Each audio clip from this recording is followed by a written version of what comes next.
Hello, Southern, and welcome to another weekly news show here at SCSUTV.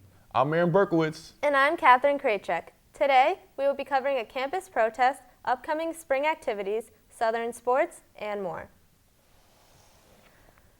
Southern has announced surviving victim from the Boston Marathon bombing as the commencement speaker for the 2015 undergraduate ceremony. Heather Abbott was struck by shrapnel from the second bomb that went off on April 15, 2013. The bombing resulted in 3 deaths and over 260 injured. Those in attendance in the ceremony will have the opportunity to hear her story. A group of food service workers rallied against the university's decision to cut contracts, leaving over 35 employees without jobs and benefits. The new contracts would increase the student workers from 5% to 20% in the upcoming academic year. Current workers walked around campus making it known this decision will affect more than themselves. Because I support my family. I've been here in the United States 12 years. So I have my family. I have my mother, she's sick. So I have to send every month $1,000 because she have some medication, very expensive. Gearing up for the 2016 presidential election, college Democrats and Republicans on campus hosted a debate concerning legacies for president. The two groups were asked to discuss the issue of Hillary Clinton and Jeb Bush's history with the presidency. This was a chance for both affiliated groups on campus to express their concerns and try to get students to be more politically engaged. The campus fraternity Teak hosted their annual fundraising car smash event. Those on campus had the opportunity to stop by and take a swing at 2 different cars donated by a local junkyard. Students could pay $1 for 1 swing or $3 for 5. All proceeds gathered were given to the St. Jude's Children's Hospital. It was just an idea we made up ourselves. This is I think it's our 3rd annual year doing it, but it's good to just be out here, get people motivated, get their blood pumping, do something different for a change.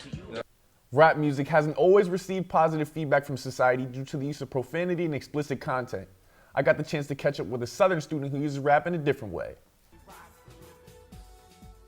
SCSU student and rap artist Sammy Maximin said the adversity he faces due to the gospel messages in his music strengthen his work ethic and keep him focused.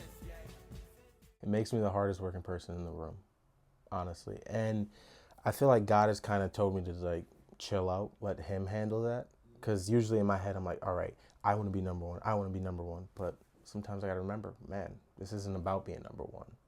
And long as people are being touched by it, as long as I'm happy and I'm having fun with what I'm doing and it's for God, whether I'm number 1 or 2, it's fine with me.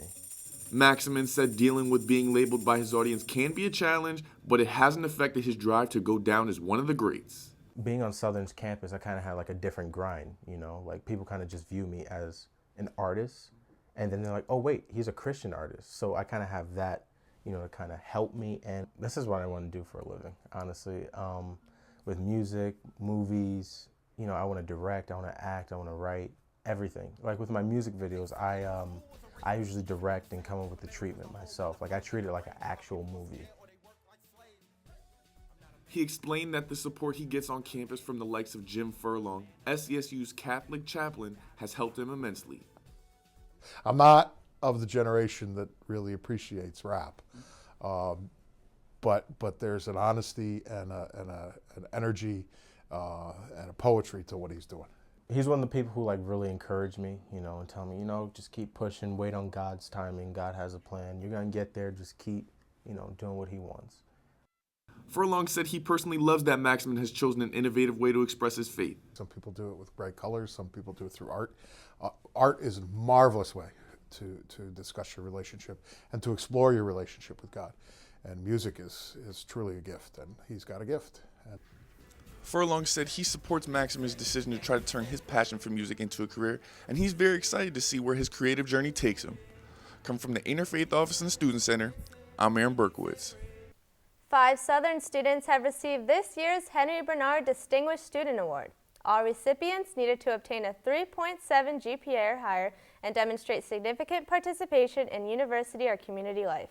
This year's winners were Mackenzie Hurlbert, Madison Brewer, Yvette Bonilla, and Daniel Elliott. Congratulations. With finals sneaking up again, the School of Health and Human Services will be hosting a week of wellness on campus. All events are designed to decrease stress and anxiety.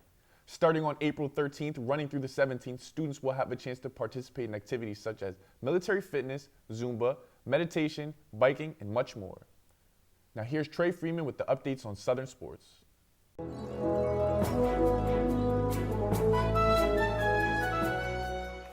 Thanks, guys. Let's talk some Southern sports. Men's baseball is coming off a tough 8-3 loss to crosstown rival University of New Haven.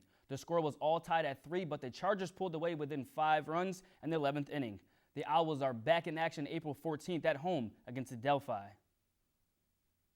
Women's softball stands at 9-10. The Lady Owls are coming off a doubleheader sweep against Queens College, winning 7-1 in the first game and 5-1 in the second game.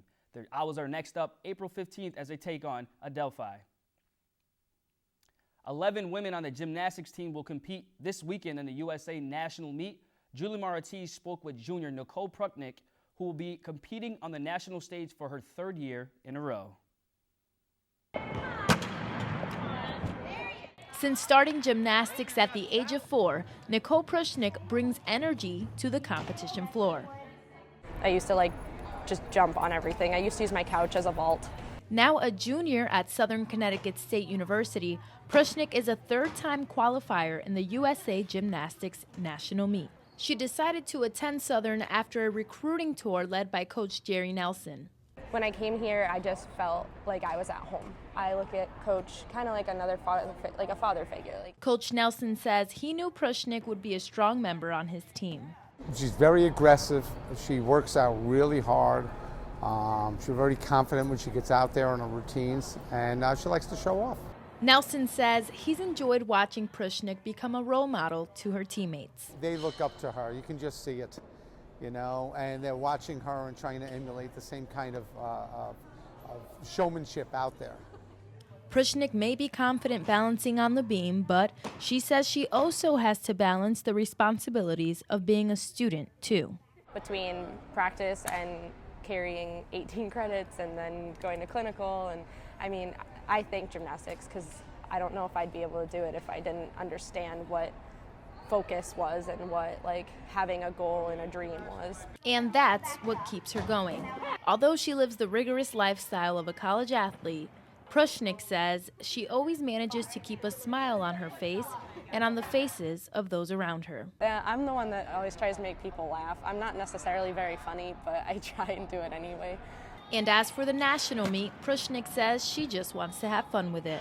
The last meet, it's all right, I got nothing to lose, let's go out and hit a good one for the last time. The championship meet is scheduled for April 9th at the University of Pennsylvania, and Pruchnick is taking part in the vault, beam, and floor events. This is Julie Ortiz reporting from Pell's Gym.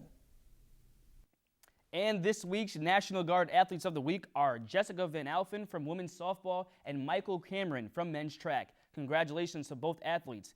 That's it for Southern Sports today. I'm Trey Freeman. Now let's send it back to the desk.